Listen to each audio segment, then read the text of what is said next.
When the world is mine, tomorrow belongs to me. Hello. Hello. Oh. What drink did you acquire? Right, we ready to get into this? Yep. Into the topics? Right, let's go. Oh, so first topic. Wait, we ain't done an intro yet, you... I thought the intro was you sauntering in with a drink. No, we got to... Hello everyone, so the meme is real. Happy New Year. Welcome to the first episode of the Ben 10 podcast. It's been a long time coming. Yeah, it has. So we've decided that the first episode isn't actually going to be about... I think there is only one episode that's actually going to be about Ben 10. The rest is all other shit. But the first topic of discussion, episode 1, Stop You Violated the Law. So the first episode is going to be about a subject that is very near and dear to our hearts, which is crime. Which is crime. We're both hardened criminals. We love crime. We're obsessed with it. We think it's funny. It scares us. So Jay, would you like to bring us into the first topic of discussion? Yeah. So after extremely large bulk purchases of balaclavas, are there any particular crimes of this year that stood out to you that we can put in the Hall of Fame? The Crime Hall of Fame. We were talking about it a little bit before we started recording. I do think the Alec Baldwin shooting is probably the crime of the year. Sometimes, right? I don't understand how things like that happen, and just every statement that comes out of it from anyone involved seems to just be pointing blame everywhere, but the really obvious one, which is Alec Baldwin. I didn't really look like an incredible amount into it, just because I just don't care. But it seems like every time he speaks about it, the story seems to change quite a lot. It gets wilder down the rabbit hole. I think because he was the producer on the show anyway, so it's still even if there was some interview with him where he said something along the lines of I didn't pull the trigger on the gun. Yeah, I read that one, which is really strange because he basically admitted to doing it just a few days beforehand. Yeah, and then somehow he didn't pull the trigger. I've seen a couple of videos online of people trying to prove that it's impossible for that particular gun to fire without your finger on the trigger. They've tried almost kind of cocking the hammer on the gun to the point where you could in theory hit it with something to actually set the gun off. And people are hitting it quite hard, MMA palm striking the hammer of the gun, and it's just not going off. It's denting the back of the bullet because it's just pushing it. I didn't even know guns could do that. Yeah, you can half cock a gun. Only some models though, especially the ones that they were using on the set, because it was some Wild West style movie or TV show. Yeah. So all the guns. See, I know nothing about guns or weaponry or anything. That's either Fire Guardian or a guy called Waypoint that I know that are kind of the resident gun experts in my life. So I don't really know anything about what happened. But the idea that he's trying to say that the gun went off without the trigger being pulled, or he didn't pull the trigger. You don't even really need to prove that's bullshit, because the point of a gun is that you pull the trigger and it gets set off. Yeah. But I also do think I don't know, because the big meme, of course, it's his fault. But at the same time, there were people that were hired there to make sure that kind of stuff doesn't happen. Yeah, and that's what I was saying about him being the producer, because he's then in charge of basically everyone, as well as being the person that's, actually in front of the camera with the gun. So even if it somehow came down to random accidental discharge, you've still got to then put it down to, okay, why was there an actual bullet in the gun? And it bounces to the armourer, which means then the armourers weren't being double checked to make sure that when they were testing the guns, they were then taking the actual bullets out of them. I read something about how the armourers and kind of the person in charge of the weaponry was someone who'd only really recently been hired. Like, they weren't the people that were originally hired to do the film. Oh, really? Yeah, I can't remember what it was I read about it, but like supposedly they were like fresh on set. But even then, like, it's why is there a real bullet on It's history on a set? repeating itself, because it's the same thing that happened. Well, basically the same thing that happened to Brandon Lee when he was filming The Crow. Oh, and The Crow. Yeah. That history just doomed to repeat itself. People just getting shot with accidental real bullets when they should have blanks. What the fuck is a fucking bullet doing on? Well, because they like a film set anyway. Like, what is that about? It's because they have to test the guns to make sure that they can actually fire properly, because then there's less kind of effects work you have to do in post, and then on top of that, it means that when the bullets have blanks in and they're shooting something further away, so that the gun is still accurate enough to hit where it should. So then you don't have someone firing a blank and potentially that bullet is then going to spin off sideways wildly. So they have to keep them almost in use to make sure that they will cycle around properly. Yeah, because that's a big thing as well, is like people don't really understand that like a gun firing a blank isn't just like the noise of a gun happening. It literally like fires something out the front, because I've heard stories of people who were in like stage plays that were fucking around with guns that shot blanks, and they ended up like killing themselves because they were shooting them like right next to their head, like having a laugh, and they end up dead. Yeah, I've seen someone fire a blank into like, you know, like in airports and stuff when you've got those polystyrene heads that they put the 6 billion pairs of sunglasses on. Yeah. Yeah, they fired a blank, like point blank, into one of these things, and it like destroyed half of it. And I know, you know, like a human is significantly more durable than polystyrene, but it's still going to do some damage if you point blank pull the trigger on someone, even if it's not a real bullet. And then you get all the weird types thanks to perusing various ridiculous gun pages on various websites, and you see real just horrifying, like you've turned something that shouldn't have been a bullet into a bullet, and I don't know if I'm okay with that. I've seen one that basically looked like the inside of a Snickers.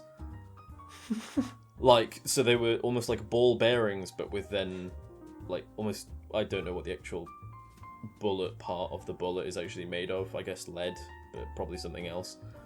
Where you've got these individual ball bearings, and then the rest of the bullet is, like, wrapped around them. So then, effectively, that bullet is probably only going a very short distance. But anything that's in that short distance is just not going to have a fun time. It's basically going to get hit with shrapnel and ball bearings at the same time. This whole story reminds me of a I think it happened a few years ago. I remember reading about it a few years ago. I'm pretty sure it happened that time. I don't think they were kind of like calling back on it, but there was I think it was like a load of kids. It was like a school performance of Sweeney Todd or something, and as opposed to getting like fake razors, they had real razors, and they just put sellotape around the sharp bit, and some kid had like their throat slit open by it. What? That is like it's a razor. Like, sellotape isn't going to stop that. Generally, you use a razor to cut sellotape. Yeah. In fact, like, I mean, I don't know why they thought like, that was an idea. box cutters are just small razor blades with a lot of plastic around them, so you pretty much can't cut your hand. I don't know why they used a real razor, because it's not like a film where like there's like up close things. Like, it's a stage play. Unless that's a promenade piece, there's no reason that they could have used like a bit of cardboard, and people could have thought that it was a razor. Like metallic silver paint on it. Yeah. Like, they're going to be sat like at least 20, 30 feet away. They're not going to notice. And even if they do, they're not going to care. It's a fucking school performance. Yeah, you're watching a performance. You're going to suspend your belief when you're like immersing yourself in it.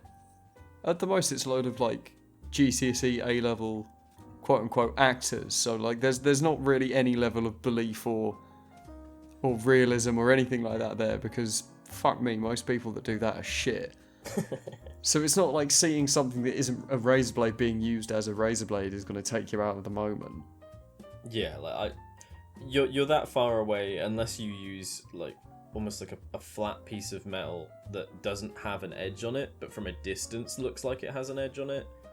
Like, why? Because now you've got a result where just some random kid's got his throat slit, I guess, in a stage play, which is a really weird gun into knife into segue of. Because obviously we're in the UK, most of the crime over here is really weird in that it'll go from very non-violent, probably just like tax dodging and fraud. That's the kind of stuff we're into. Really. we love that kind of stuff. We're not violent humans. We like all the kind of passive crimes. Like not paying. We're kind for of your like TV modern day license. Robin Hoods. Yeah. Yeah. Steal from the rich so I can watch Doctor Who on a Sunday night. It's an unbelievably specific reference. I almost said Saturday there, but then I remembered like it is on a Sunday now. Like, if that's not proof that show is dead, then I don't know what. That it's not even good enough for Saturday night TV anymore. Wasn't it like Saturday at 7 p.m? I think was the Doctor Who that's time. That's prime time television, man. Like, that is like the slot that you want, and now it's been allocated to like Sunday at 3 a.m. Wait, is it? Oh my god.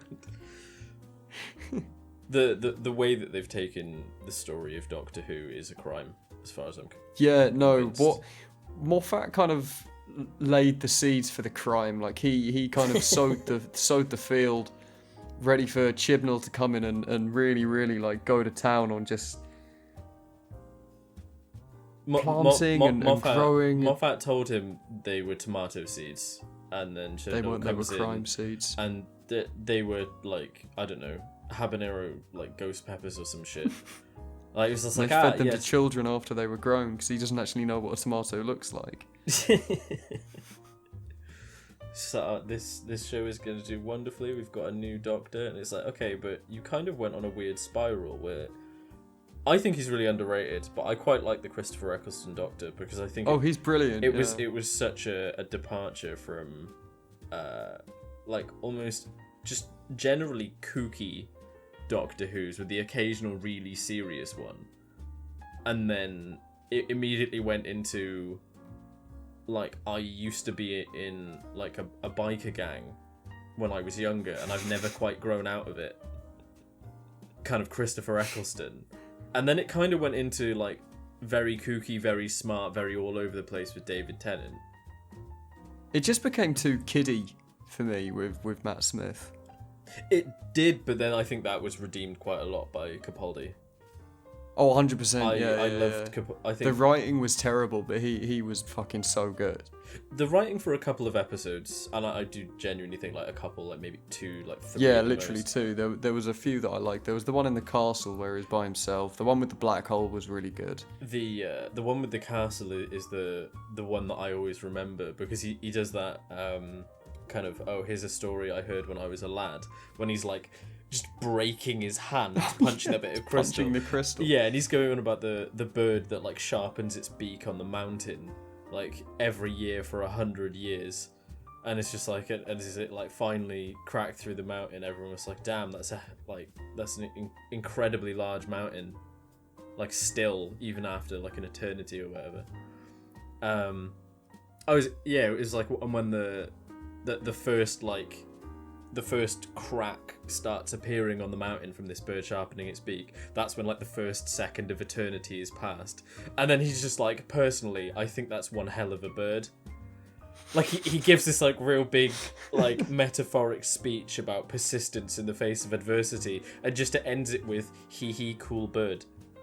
It just like completely subverts the entire story. Meanwhile, he's actually just breaking his forelimbs over and over and over again, and just living in a weird like time nightmare.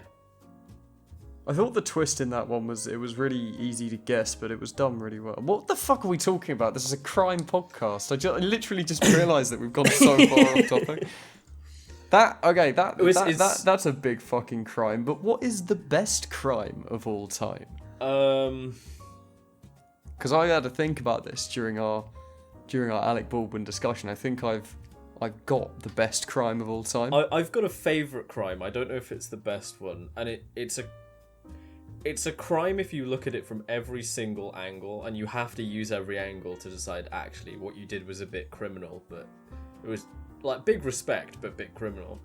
It was the speech from I'm fairly sure it was Emperor Caligula to the Senate, where he basically just stands up and gives like a 20-minute speech explaining that he's God, and if you don't believe me, say now.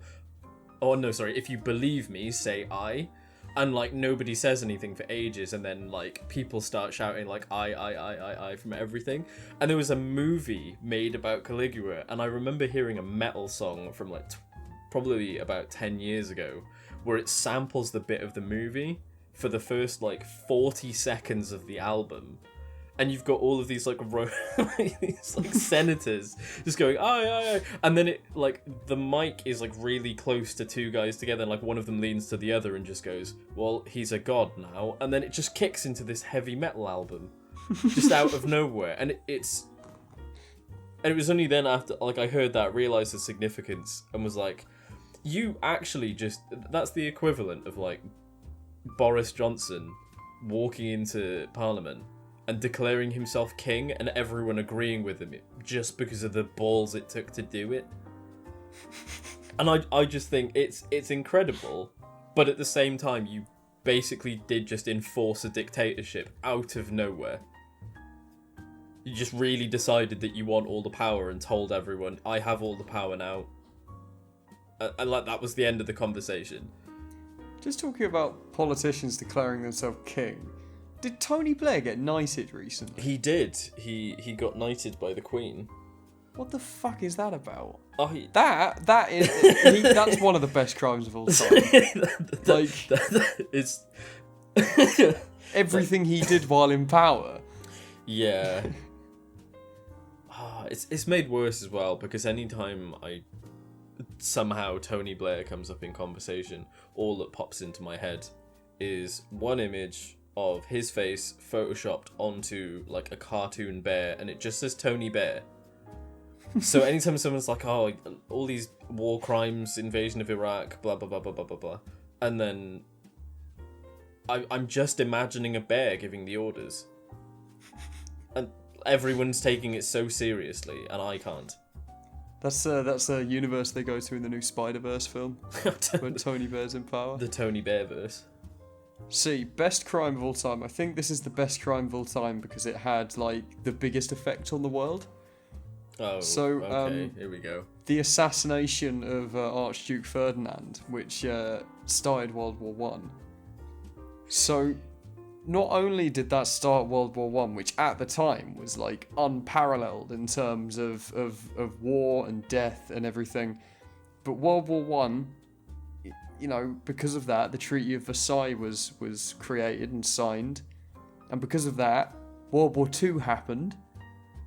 Right, but not only that, but World War Two happening after World War Two is when, if I'm correct, like the Israelis were like given. Yeah, they were given Israel part of the land. Yeah, the after World War Two was like reparations, right? It was. I think that part of the world, and I might be completely wrong on this, but I'm fairly sure that part of the world, when the war ended, was controlled by effectively German forces. So because then all of that land was going to be divvied up amongst the Allied forces, they basically said, well, that was your ancestral homeland, we'll give it back. Which I can see where you're going with this, because it's like, well, you giving them the land back, the people that were currently living there got rather irritated. And now there's a huge war going on there. But also, there was, Operation Paperclip, where the Nazis were brought back and did stuff for the Americans. That's pretty fucking bad. But also, World War II ended with the nuking of Japan, which, that's fucking horrific. Yeah. Like, all of this happened because one dude got assassinated. Well, the assassination didn't even go to plan, because they were going to car bomb him. And then there was some weird accident on the road, so the car that he was going to be in had to take a detour, so the assassins basically couldn't do it. They decided, oh, it's okay, we'll try it another day. And I think like they were meant to be sat outside a coffee shop and the car with the Archduke in drove past, and they were like, well, unbelievable stroke of luck. And they literally just got up and shot him. So it's like fate tried to, you know, step in. It's like Final Destination, isn't it? Like he escaped death, but there really is no escape. Yeah, he escaped it once, and death really decided, nah. So but there we go. I dare you to name a better crime than the assassination of Archduke Ferdinand. Impossible. In terms of like knock-on effect, that's pretty good. It reminds me of the like the domino thing, where there was something really small that happened, and then it just slowly grows and grows. But the start point and the end point is so unbelievably unrelated. I'm trying to remember what it was. That reminds me of that scene in Robots where Big Weld has all the dominoes. Oh my. Yeah, Big Weld getting like fucking shunted from his own company was a pretty big crime, to be fair. Yeah, benevolent CEO gets absolutely done in by sleek. Essentially robotic Elon Musk.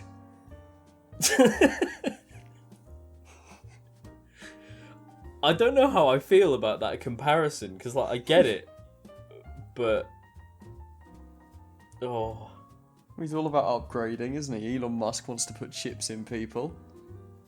They're both pretty shitty humans. Well, one's a robot. That's going to be... I know it wasn't it wasn't necessarily on the agenda, but I guess it comes under the thing of like, if we get to a point where everyone has some kind of like identifier chip in them as a human, like you know, I know obviously we've all got some kind of number that we're ascribed as an individual in any country, whether it's like your national insurance number or your social security number or something like that. But like when you've like got a chip in you that's got that on it, surely the potential for identity fraud just immediately jumps through the roof. Because you could just hack someone's chip and put all the information into your chip. Yeah, and you could just have like a deck of playing cards with identities on them. Be like, oh, who am I going to be today?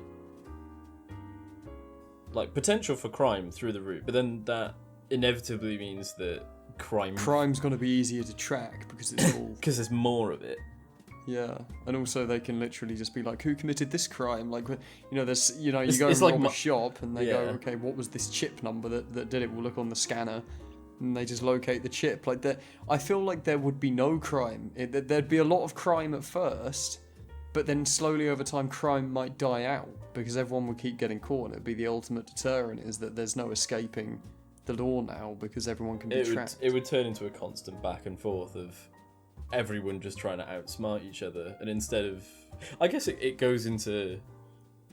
On a very much smaller scale, I guess it would be like a crime-based Cold War, where nobody's trying to like give away their technology and their secrets, and you've got like criminals that are hiding among the police to figure out what technologies the police are creating to find criminals, and then on the flip side, you've got police like embedding in gangs to figure out how they're using the currently available technology to get around like identity chip scanners and shit like that.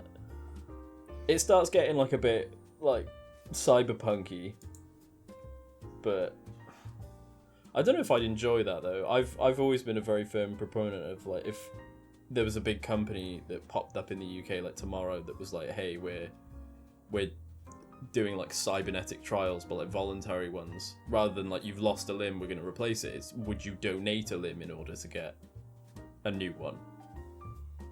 And like I've for some reason it's been in my head. I'd donate all my limbs if I got 3 robotic limbs. If all I needed to do was donate my limbs, fuck yeah, I'd do that. Yeah, I think the only thing with that is have you ever seen Repo Man with Jude Law? Oh, that's a weird movie, but that's like one of the core parts of it, where people like, essentially, if your organ, like if you've got like an internal organ that's damaged as part of like an accident or like you've been stabbed or something, you know, a crime of some kind, you can basically rent the replacement organ from the hospital. And then like if you miss your payments, they literally send people out to like, you know, knock you out and steal your organs back. Reminds me of that scene in Monty Python's Meaning of Life where like the guy knocks on the door because the dude's an organ donor but he's still alive, so they just kill him and take the organs anyway after he sings that song about the universe and lets the mum know how pointless she is. I forgot about that. We've spent almost half an hour on the first fucking section. I'm not letting this podcast go over an hour, so we need to... It's slowly moving into the things, because with the futuristic organ repo men, nice little shift into which is better. if we're going to go specifically down the route of piracy, but traditional piracy or modern piracy. Because, like, under that vein, it's like, well, you wouldn't download a kidney kind of topic. Yeah, I wonder... There's got to be, like, a point where 3D printing technology does allow you to just, like, print your own organs, which you then sell on. Yeah. To kind of shady people. Every neighborhood has like the local, like, crime artist. You need a new trachea. Go see homie up the road. He'll get you sorted. Right, what do you think is better then? Traditional piracy or modern piracy? I think there's merits to both, but I think it depends on angle. If you go from the angle of I'm doing this to make money, traditional piracy every time. There's no... Yeah, that was like, that was a job, wasn't it? Like that, you could put that on your CV. The easiest comparison I can make is like a modern pirate versus a traditional pirate. So modern pirate is like, I don't know, just downloaded an entire like 60 gigabyte AAA title game or whatever, and I haven't paid for it. That's like or like Napster before, when that whole shit happened, like stealing music. Like that's modern piracy. It's labeled as piracy, it is technically what it is. Traditional piracy, your stereotypical, I've got a tricorn, I'm jumping onto your ship and I'm stealing your shit. Only one of those is what you would actually call a pirate.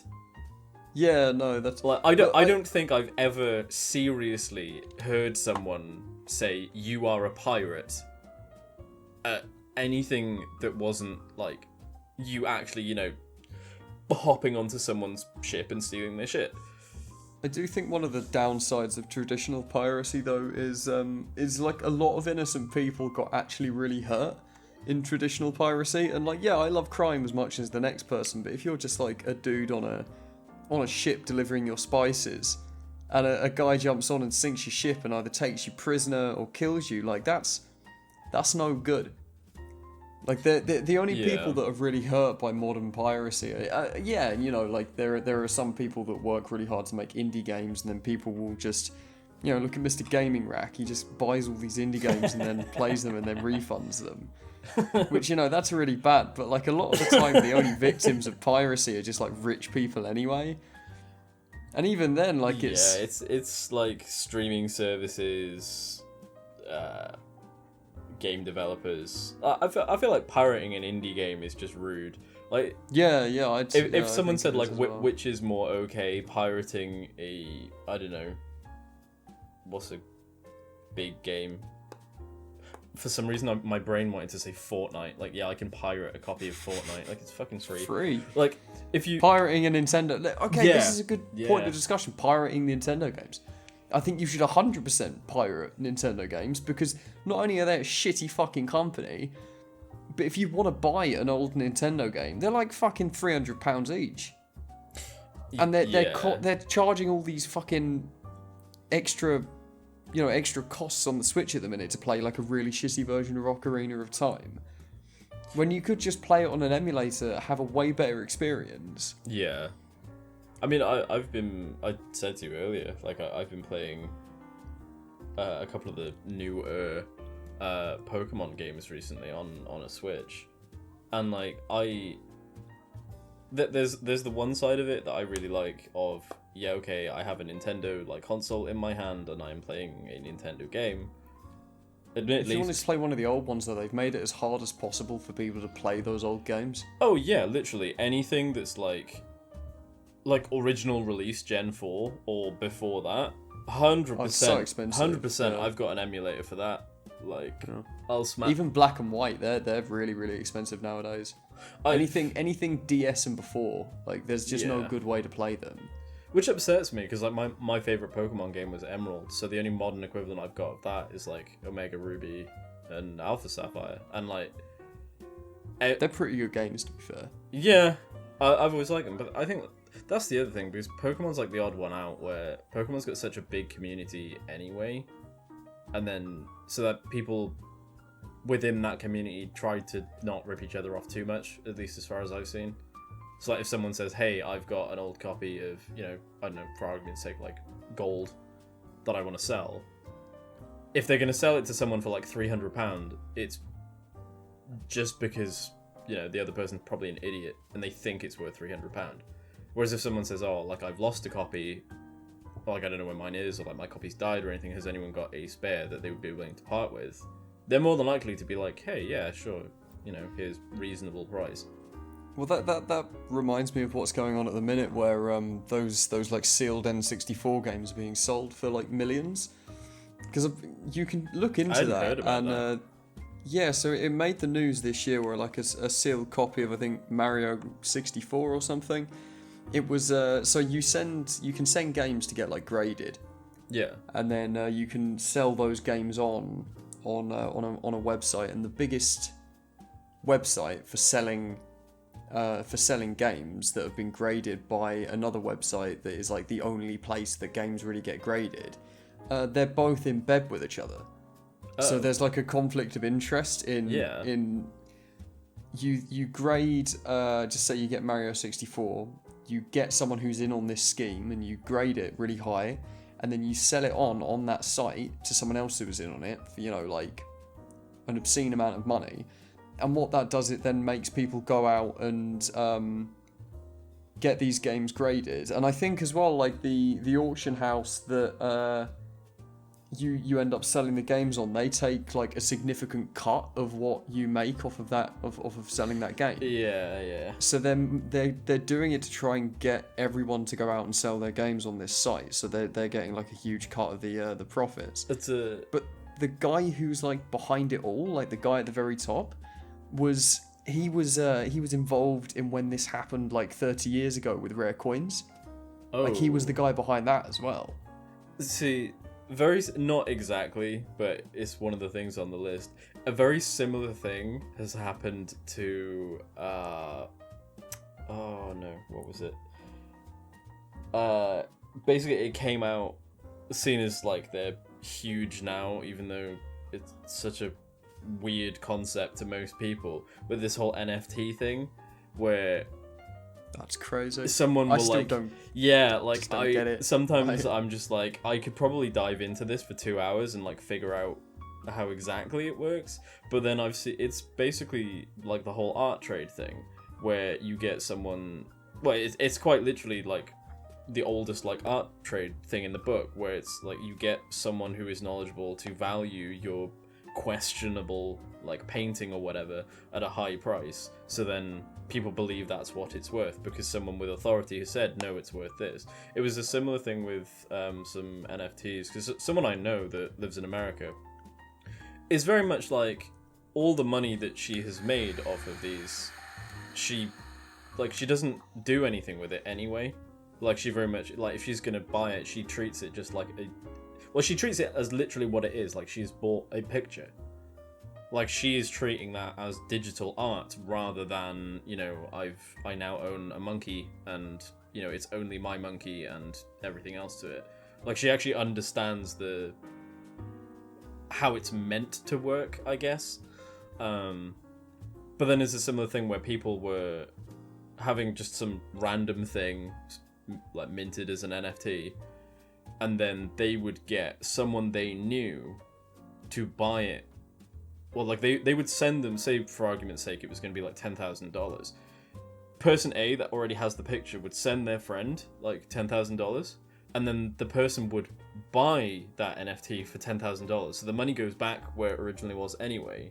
But then the transaction history for that piece then says, hey, this piece was originally bought for $10,000. And that it ups the value. It starts it at a high value, so it's only ever really going to go up from there, because people are going to see it and go, right, well, this can't be worth less than that, because that's what it was originally. And they just artificially inflate the prices, even when they don't know about it. So then the first person to actually buy it, they have to spend a load of money that, again, is just numbers on a screen. It's not anywhere near as tangible as, you know, going to your bank and taking money out of like an ATM. But on the subject, only because it's one of the weirdest things I've written down ever, how many NFTs could Blackbeard take in a fight? How much prep time does Blackbeard have? Has he got his crew, or is it just Blackbeard? Honestly, I did not think that far into it. Is it like a fist fight, or has he got his boat and the NFTs are all on a boat and they've all got their own fleets? I feel like deck of a ship. The NFTs are all swinging onto the ship. No, so Blackbeard is like center of a ship. He's got pistol and he's got cutlass, like stereotypical like pirates weaponry, I guess. Yeah, lights his beard on fire, lights the fuses. He's ready for a fight. Yeah. And then just assume we'll take the most generic one of having those fucking monkeys. So it's basically just how many monkeys can Blackbeard take in a fight, which doesn't sound Some of those monkeys are pretty gnarly, you know. Some of them, I've seen some with golden grills in their teeth. I saw one with a gun. Like, it's depending on what ones he's going up against. But generally, like, I do feel... How much ammo does he have for his pistol? How many shots does he have with it? Is it something that he's using as like a main weapon, or is it like a backup and his cutlass is his... Yeah, I feel that's obviously the biggest issue out of this entire thing, because realistically that's a flintlock, that's single shot and then he's done for, like, you know, until he reloads it. And I feel like if you've got... He's not going to have time to reload. Yeah. Or is there someone helping him? He can chuck him a new gun every time he fires, and then he chucks him the gun and the guy has to reload it. I'm not sure. I feel like to make it fair, it would have to be just Blackbeard. Because otherwise you're saying, like, Blackbeard and his crew versus... So I feel like it... Just Blackbeard. Blackbeard was so feared. And, like... Would that affect monkeys, though? Nah, but, like, the reason he was feared was because of how fierce he was. And how, like, dangerous he was. So I do think he could definitely take on some of these. He'd have, like, an intimidation factor. Where, like, not even intimidation. He gets like, a couple of them down, and then the rest of them start, like, losing motivation. The reason, like, he's so well known is because of how fucked he was, wasn't it? Like, he was a powerful guy, and he knew what he was doing. And, if he wasn't a very successful pirate, which means he's got a lot of experience doing a lot of plundering and fighting, he wouldn't be as famous as he is. So I feel like, based on how famous he is alone, and how well known it was that he was like a fucking nightmare of the sea, I think he could easily take on, like, a lot of NFTs at once. That is a fair assessment, actually. Yeah, I think that he could so viciously kill so many of those NFTs that the NFTs would stop attacking him and leave. Just win on, obviously, a lot of deaths, but kind of end it on, like, a very clear, like, morale victory. Yeah. You know, the NFTs, they don't want to lose all their forces. They'd have to go back and regroup at one point. They'd have to go and procedurally generate some more of them. Yeah. Blackbeard would just right-click all the NFTs. Problem solved. There's I actually saw something on Twitter the other day that was someone made a Doom clone, but I saw that, Doom 2. But instead of it being Doom, you have a camera, and you've got to run around and, like, take pictures of NFTs, and all the NFTs are all the different monkeys, and, like, they run at you, and then you take a picture of them, and they just pop and disappear. Yeah, I saw that. It was fucking jokes. It was like, some people get so worked up about NFTs as well. Like, I think on both sides of it, there are people that, like, get really worked up, defending NFTs, but I also think kind of a lot of the responses I've seen to people with NFTs on Twitter has just been really, like, Reddit fucking cringe, where it's like, oh, I right-clicked your NFT, haha. It's like, yeah, like, I've not seen that joke fucking thousands of times today. It was significantly funnier when NFTs first started being a thing, because it was just such a blatant wind-up, whereas now it's almost, like, obligatory response. It's like how the Cincinnati Zoo, if you look at the replies to their tweets, there's still people that, like, you know, they tweet out a picture of a giraffe and someone's like, oh, Harambe loved giraffes, and like there are no favourites or retweets on that guy's tweet, and yet he still replies to every tweet with a fucking Harambe joke. Yeah, that's like, up until you just said that and you said Cincinnati Zoo, I had to remember what reference Cincinnati Zoo was. There are still people that make just Harambe jokes for no one but themselves on Cincinnati Zoo tweets. I mean, you gotta respect the dedication, but that's about as far as it goes. No, 100%. But I guess in that kind of branching off of being a literal pirate and then NFT weirdness, what do you think is the silliest category of crime? See, the moment you said that earlier, when you we were thinking up ideas for the categories, immediately my brain went to loitering. Yeah, like I think loitering is such a, because like the police can show up to youths that are loitering around, the outside of like a Royal Ribs or something, or like the outside of a co-op funeral care, and the police shows up and they disband them. First of all, imagine getting in trouble for the police for just like standing around, like doing nothing. Yeah, like I think that one, it's like I don't think I've ever seen. I've seen pictures of them, of signs being like, "Hey, no loitering," like you'll get fined. Yeah, it's so stupid. And there's also someone on the kind of end where someone calls the police because of loitering. Yeah, like, imagine being that person. Which means they're so sensitive and scared of the outside world that a load of people with their hoods up standing around smoking cigarettes is something that they... Like, what is the crime there? Like, what actually is... What are they doing wrong? Is it like a fear tactic thing? They think it's like a fear tactic, so they show up and stop the fear tactic? It has to be, right? Because if obviously there's an area where there's like a no loitering, like it's a crime, blah, blah, blah, blah, blah. But then, like, 30 feet away, if you walk into like the next street but you're still within eye line of whoever was looking at you loitering, it's suddenly not a crime. At that point, you've got a small area that has to be governed differently, despite being, less than 50 yards from somewhere where something isn't a crime. It's essentially the same thing as if police showed up because someone's sitting on the grass where there's a sign saying "Don't sit on the grass." Yeah, like, I've never understood that one. That is in the silly crimes category. I do think I think one of my favorites is, and it's one of those like only in America moments, jaywalking. Like, you're really gonna like give me a stern talking to because I crossed the road in a place that you thought was unsafe. Meanwhile, over here, you've got like 11-year-old kids, like just into their first year of secondary school, bags probably weighing about 30 to 40 kilos, full of like books and laptops. All of their school books. Yeah. Because everyone did that in year 8. Like full on like shirt, jumper, maybe a blazer over the top, depending on what school you go to. You're wearing some like shoes straight out of Clark's.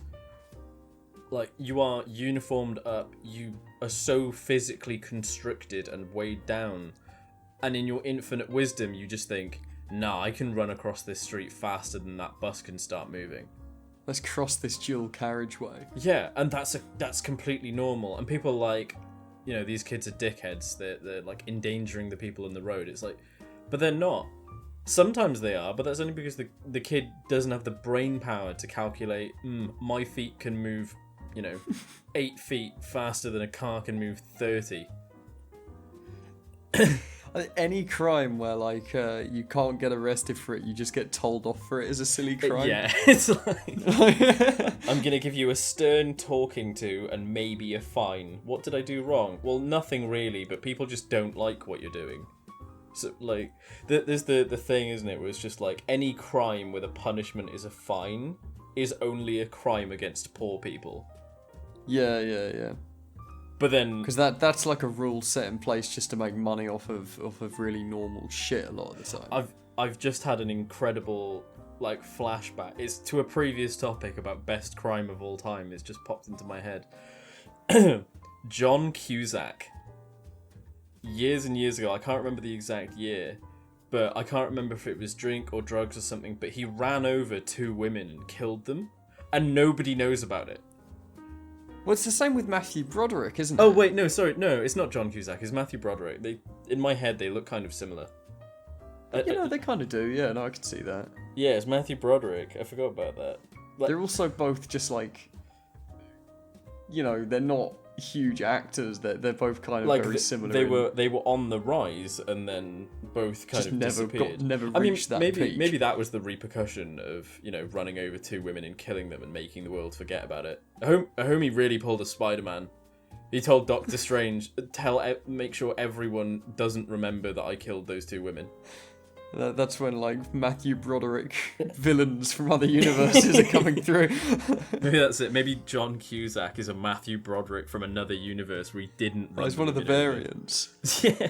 TVA have been after him for years, but he decided instead of hiding, he'd just star in being John Malkovich. Oh my god, that movie was something else. I don't know if that comes under the category of movie crimes, based purely on the fact that the entire concept was, I've got a Narnia-esque door specifically into one actor's head. That's the most depressing film ever as well. Like everything about that film just makes you feel so much anger and hatred towards John Cusack. Such a slimy cunt in that movie. I haven't watched it in, I couldn't tell you how long. For over a decade, definitely. That's so good, that film. Tell you what, though, I feel like we should segue onto the next topic. I can't think of a natural way to do it. I just do think this is a really good topic. If you could pick one crime and never be caught doing that one crime, but you'd get arrested within 5 minutes of committing a different crime, what crime would you pick? So I actually had a decent think about this after I thought up the original question. So I've not thought about this yet. I want to hear what you've got to say. So the first one that popped into my mind, and it was more of like could be used for good, probably used for evil. So the one that pops into my head is very obviously murder. Just because, the whole getting away with murder thing. But like, imagine that you're like the world's finest assassin, but then like one time one of your mates dares you to steal a packet of like Wrigley's Extra from a Tesco. Well, you go like 1 mile an hour above the speed limit. Yeah, and like you completely by accident immediately get pulled over. But like you could be there actually like kitted up. You could just walk up to someone and put a knife in their chest. And they would look down, see it, and be like, oh no, I need help. And then you offer to help, and they're like, thank you so much. Like, they wouldn't recognize that you were the one that did it, even if you did it right in front of them. That they would almost like disbelieve that it happened. See, because I think that was the first thing that popped into my head when I read that question. It was less to do with like, funnily enough, it was almost like I read the question in reverse, because it was less to do about what crime I'd pick. I just focused on like, how severe of a crime would it have to be for you to get arrested? Like, can it literally be like, you tread on someone's foot by accident in a lift, and that's assault, so you then get arrested for that? Like, how easy is it to get arrested for any other crime? It would have to be something that's either officially a crime, so like, yes, speeding is a crime, but obviously there's like a bit of leeway with speeding because you get like a certain amount over the limit that you can go. And obviously with like, if it's like really, really petty theft, like, you've stolen like a couple of cans of Coke or something and someone catches you doing it, like those are the kind of things where you almost get a chance to apologize. And there's no like real severe repercussion. But like, for like, grand larceny. But can that then move on where like you can talk your way out of more serious crimes if your speech skill is high enough? No, I feel if you can like do it for the lower tier crimes, I feel like if it's something that is reasonably repairable between 2 individuals, then it's not like probably like if you like cut someone up when you're driving, like that's one thing where everyone's angry at each other and technically it is a crime, but like nobody cares. They just get a bit pissed off. Whereas like if Do you get arrested with trial? Like, do you go to court, or do you just get thrown straight in prison? I feel like you should still have to go to court, but you still have to go through the inconvenience of being arrested. Yeah, no, to be fair, I've been arrested twice, and it's just a huge inconvenience. Because it really just, like, kind of puts a damper on your day. Like, you've got plans, but then you're just in a holding cell for the next, like, kind of 7 to 24 hours. Yeah. Until someone comes to get you. Yeah, it's fucked. Didn't like that. Wasted my fucking time. I got arrested the day that Doom 2013 came out. I remember that. Oh, really? I just wanted to play it. Yeah. Was the reason for arrest I stole a copy of Doom 2013 by any chance? No, I called my mum a cunt over text, and she got me done for harassment. And, what? But then like literally like in the back of the police car, the police were just like, we don't.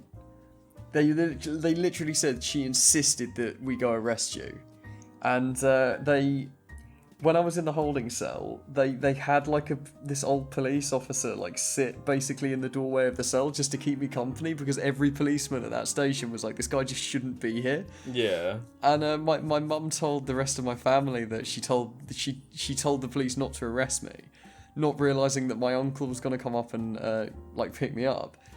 And he spoke to the police officer and the solicitor, and he was like, why is he here? Like, she said don't arrest him.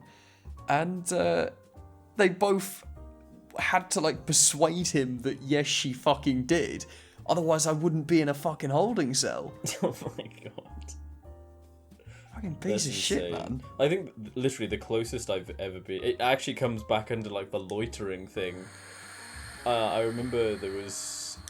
one day, my school was like half shut for some reason, and I think I must have been in sixth form, so I think I would have been like 17, 18, and me and a couple of mates were basically, his like garage had like a sofa and everything in there, and we were just chilling out in there, being like edgy and drinking underage, blah blah blah, and we just decided, hey, should we just go for a walk? Like, none of us have ever really, like, just been out weirdly late at night for no reason at all. It's just been either, like, we've, you know, had our fun and we're going home, and then that's it. We're not really paying attention to anything. So we were like, yeah, sure, we'll go for, like, a walk. And we literally walked out of his front door, down to, like, the corner of the road, turned the corner, and we had walked maybe 20 feet up the next street. And a police car comes past and leans out. One of my mates was having a cigarette, and the police officer leaned out the window and was just like, "Hey guys, what are you doing?" It's just like, "Oh, we were just going." Can I have a cigarette? We were just going for a walk, like, we're just like hanging out. We're not like making any noise or anything. And he was like, "Oh, okay." And then he kind of like eyeballed each of us and was like, "How young?" How old is the youngest person in your group? And we're all just like... Was he hitting on you or something? No, I think it's because one of my mates was smoking, so they were just trying to gauge, like, okay, well, if there's a potential for someone underage to be smoking, that's a problem. And the guy that was holding the cigarette was, like, pointed at, like, himself and then, like, a couple of us in order, and was, like, 18, 18, 17, 16. And it was like... Okay, lads, well, like, you know, don't be out too late. Probably best to head home. And then kind of like ducked back in and drove off. And we all just kind of looked at each other like, did we just get told to like go home just for like just kind of just chilling and going for a walk just because it's the early hours? There was only like, I think it was 4 of us. I feel like oh, what are you doing? Oh, we're just out for a walk. Like that is the thing that a crime artist would say if they were on their way to commit like a crime, a beautiful crime. Crime like that's artist. the perfect cover up. Yeah, I'm just out for a walk. I'm not planning on perpetrating any crimes, officer. It comes back to the burnt face man thing, was it? Are you a crime in all, a criminal? And just the immediate response is no. I write jokes for the Reader's Digest. Take that, crime, you shit. Crime is a shit that needs wiping out. Burnt face man was a trip. Fucking love that guy. It's one of those shows that you can never truly explain to someone without just showing them. It's like Big Les. You can't really explain Big Les to someone. Oh man, I hate Big Les. I remember, appreciate the love and sweat and tears that went into making it. Every now and again, I'll go back and watch a load of it, and then sometimes like I'll watch like 20 seconds of a clip and be like, I'm bored already. Yeah. But it's when I was about it. 16, 17. I remember my parents had gone away to like Scotland or something, and my sister was with her boyfriend, so I had the house to myself for like a week, and we just used it as a drug den essentially. And there was this girl I was hanging out with. There was usually 3 of us in this group. I think the other one was just finishing college, and he was going to head over afterwards. But we were doing a shitload of ecstasy, and we were sitting in my room. I was playing Black Ops 3 Zombies. I remember Zetsubo no Shima had just come out. What a summer. But I forget about your love for zombies sometimes. But she was like, have you ever seen the Big Les show? And I was pinging. And bear in mind, like she was on the computer just like playing random stuff on YouTube. And at one point she was playing Avenged Sevenfold, and I was like, oh yeah, man, I've not listened to Avenged Sevenfold in ages. And she played the one that they wrote about like the Rev dying, and I was like, oh man, it's just so sad, you know. When I sobered up, I realised, like, what the fuck is wrong with me? The reason I haven't listened to Avenged Sevenfold in ages is because I'm not 12. But she said, oh, have you ever heard of the Big Les show? And I had never heard of it up to that point. She put it on, and we sat and watched it for about 3 hours while on ecstasy, and until the ecstasy started to wear off. And I just remember thinking it was the funniest thing I'd ever seen. And I was watching it, I was really laughing, and she was laughing because she loved the Big Les show, because she was a fucking retard. And when I sobered up, and it was like the next day or something, I was just chilling at home. I was like, you know what, I might continue watching that Big Les show. I got about 4 minutes into the next episode and just had to turn it off. It's definitely one of those shows that is more enjoyable while you're not sober. Yeah, I think it's just having an Australian accent is not comedy, and I think a lot of people forget that nowadays. As soon as you said that, all I thought of was, is it Auntie Donna or Aunt Donna or something like that? Oh no, I really like Auntie Donna. I mean, I know obviously that's like skits, so there's a lot of like the physical humour to it as well, and like the facial expressions and stuff. But like, a lot of the reason that I think I find that funny is because it's comedy in an Australian accent. I think there's something about the accent that I just find funny. I think probably just because it, hilariously, moving on to Australia, you know, crime, well, was the home of criminals. Oh, that was the home of crime. That was the crime capital of the world, if you will. Send the criminals there. And now it has the tightest, or one of the tightest border securities in the world. Which... They don't want anyone leaving. They don't want any of the criminals escaping. They need that criminal for the infrastructure of the country.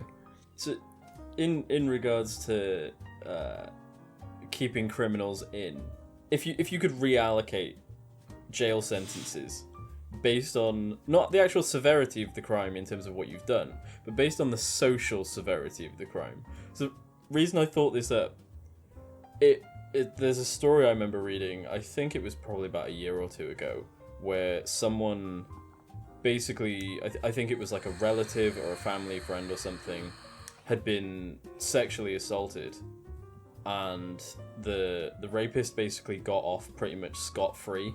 Yeah, he did get off, didn't he? Oh my god. Like, and the guy basically found out where... Because I think they were going to put the rapist in, like, I don't know, like, some kind of protection program or something, or whatever it was. But he basically found out where he was, killed the guy, cut his head off, and basically put his head in a bag and left it on the front doorstep of the judge that declared him innocent.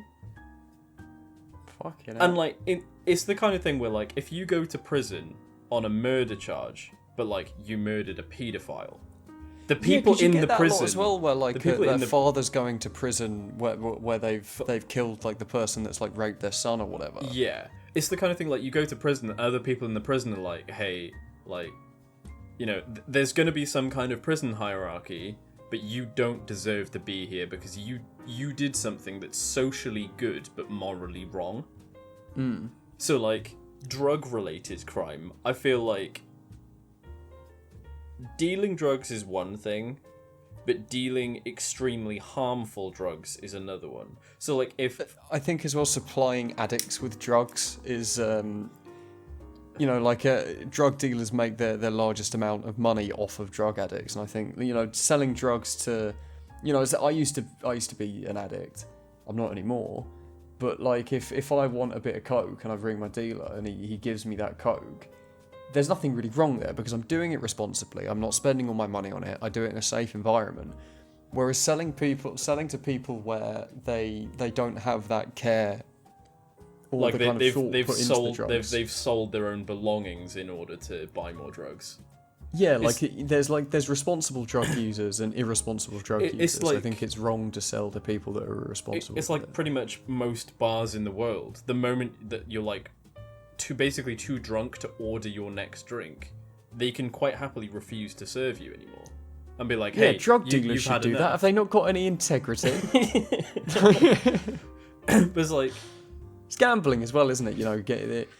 You see it everywhere, like loot boxes in games. They make all their money off of the fact that almost everyone has that gambling thing in them. Like everyone's a gambler. Yeah, like gacha machines. I've literally got like a bunch of ornaments on my keyboard, and they're like tiny little weird like octopus things, and they're about the same size as like your standard like dice.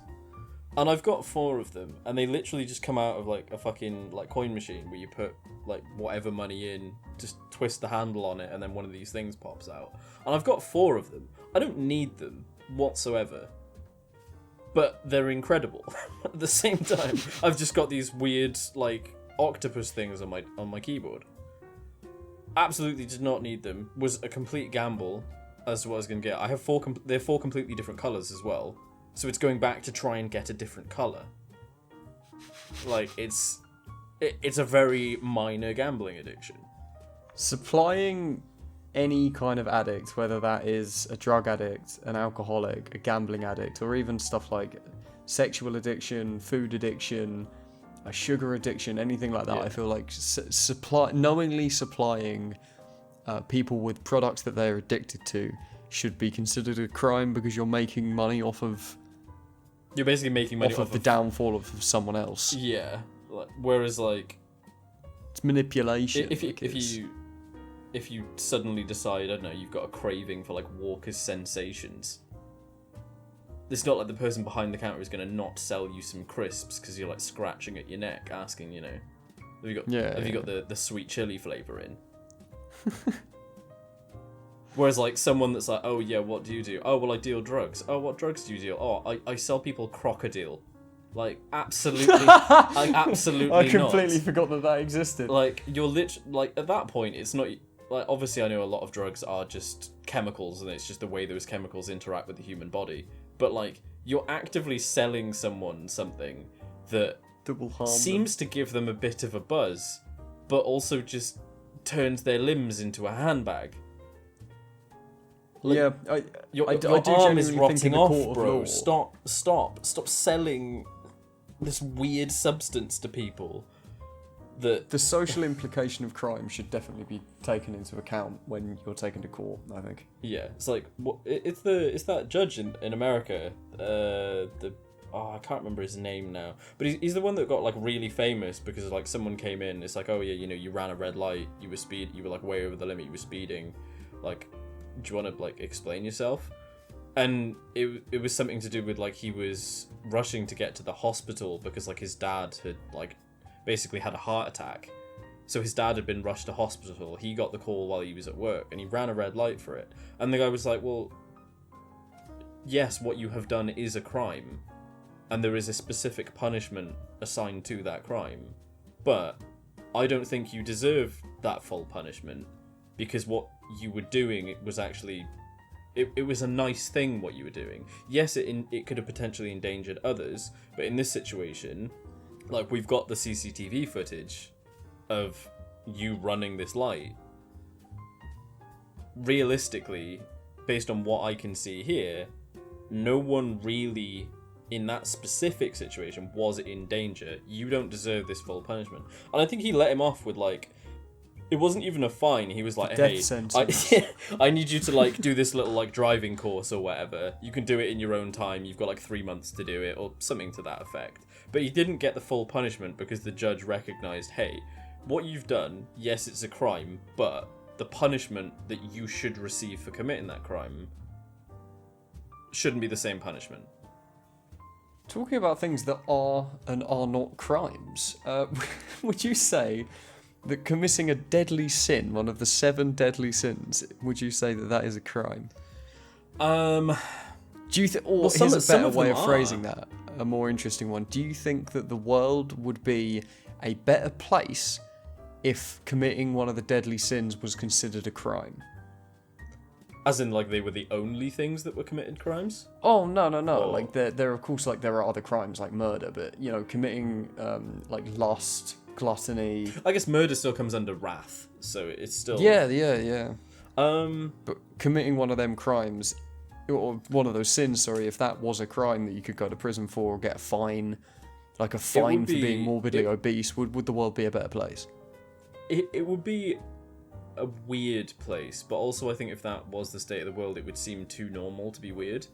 Like, obviously, it'd be like one of those really weird, like, dystopian utopias that you get in like a sci-fi book. Yeah, where, like everyone gets arrested for thought crime and shit. Yeah, like I don't know, because there's some things on the list of 7 deadly sins where like I don't necessarily think there's any way to really turn them into a crime.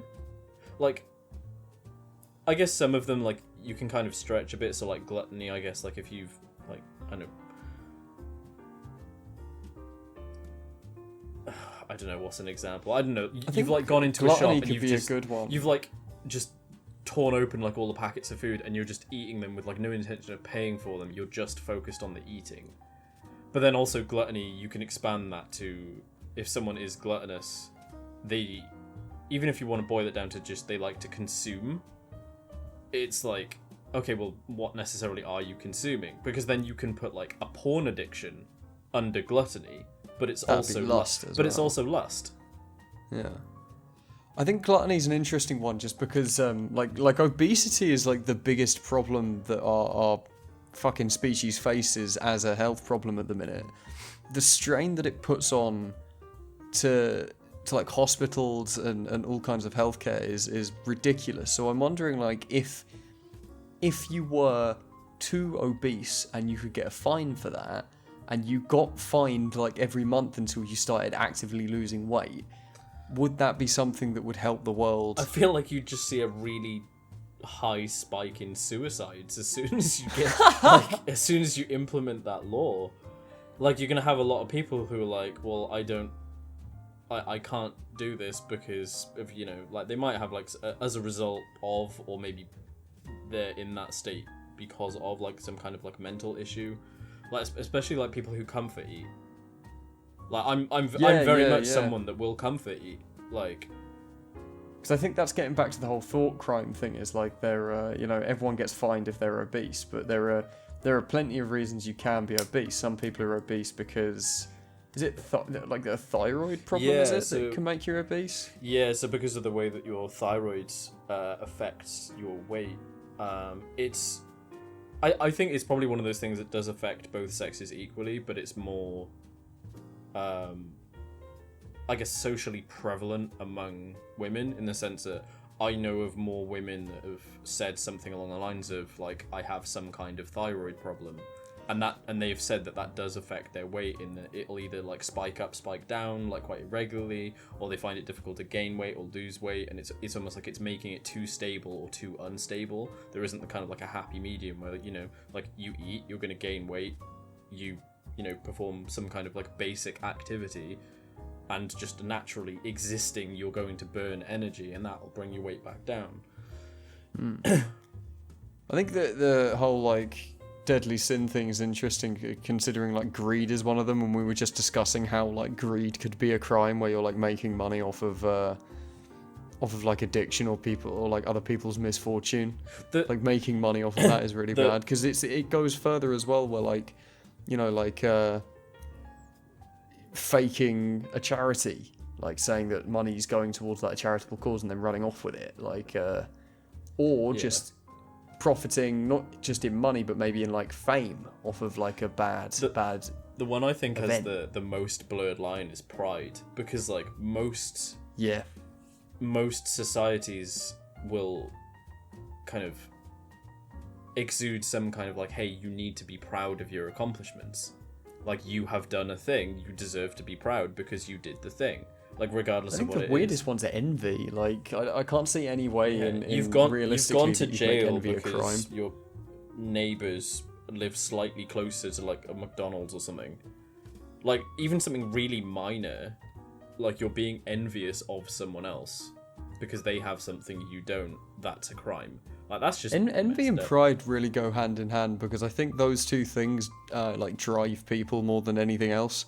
Yeah, because there's the pride aspect where you want to be the best, you want to kind of have that pride, but there's also envy, which someone if is no better one than felt me, envious, I want to beat them. Yeah, like look at me, like I'm perfectly happy just working in like retail for the rest of my life because I don't have that envy over like people that have more money than me, but some people are really driven by that. Yeah. That's why you'll get people that just like you've never heard of, and they're like multi-millionaires because all they did was like, oh, I've got this weird idea and I've got enough kind of weird self-confidence in myself that I think I can pull it off. And then they've made tons of money off it. And then even though potentially their original thing was like a really small idea, they then become proud of themselves for just acting on that idea. Like, if it was just an idea and it never went anywhere, you might then fall into the other barrel, and then you're in the, oh, I'm envious of other people because they did the thing that I said that I wanted to do. Like, they've actually gone out and done it, whereas I didn't. And then it's like, if you're not prideful, you're envious. It's got like weird, like metaphysical conversation. This podcast is so fucking stupid. This is an incredible idea. This is the greatest fucking thing. It's so fucking painfully stupid. It's amazing. In the fact that we've had so many good discussions here about some of the most like insanely stupid bullshit. In the realms of insanely stupid bullshit, I reckon as a final note, what do you think is the silliest category of crime? We've already spoken about that, you fucker. That's loitering. But I reckon there could be a sillier one. I don't know why. I feel like loitering, definitely a good example, but there's got to be one more that isn't creating meme podcasts to spite people on Twitter. So silliest category of crime, it has to be something that you can be arrested or fined or something for, right? Yeah. Okay. I've got a story. This didn't happen to me. It happened to my best friend. It was like his roommate in uni or something. Right. So just up the road from me, I think it's in a place called Harlow. I think it was in Harlow. There's a nursery, so where you know you buy plants or whatever. Oh yeah. And this guy worked in a nursery, and he drove this white van to work every day. My cat is knocking my microphone around. Callie, off. Anyway, so one of the plants that was in like a little, you know, those like hanging pots. Yeah. It got, I think it was in one of them, and it got caught on his van. And he drove off, and between Harlow and Epping, it's just this huge stretch of road that goes through like a kind of foresty area. Right. He was driving through there when he realised that this plant was basically just like being dragged along the road. And like he knows a fair amount about plants, and he looked at it and he was like, right, this thing it's not destroyed, but it's probably not going to live much longer. So what he did, he pulled over to the side of the road, and he dug a hole, and he buried didn't bury it, but he planted the tree or whatever in the ground. And an off-duty police officer saw him and got him done for fly tipping.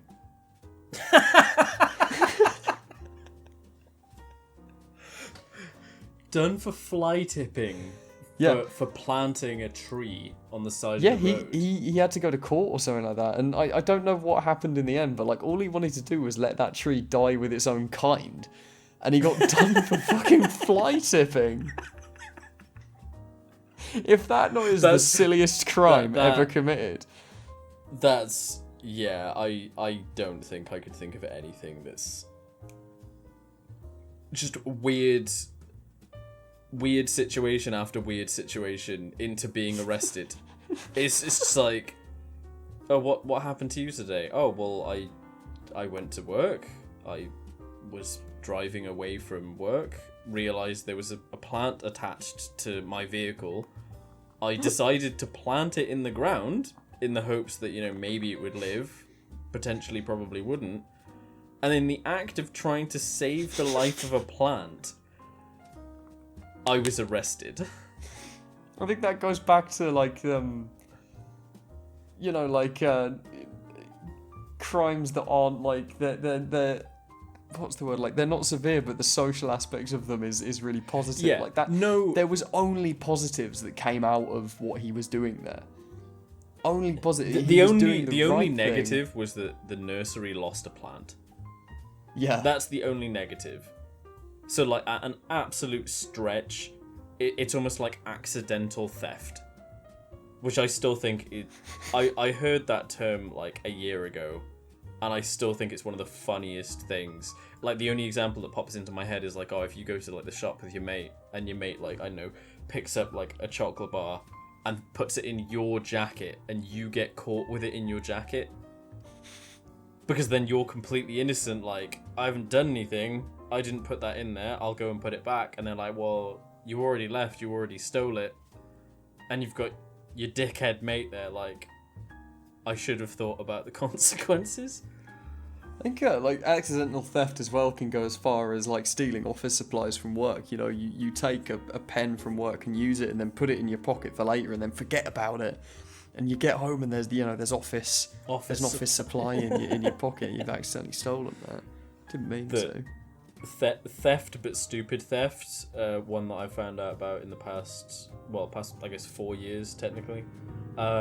If, like, say for example, like you work at retail, if you take a charger into work and you plug your phone in at work to charge it because it's dying, you're stealing electricity.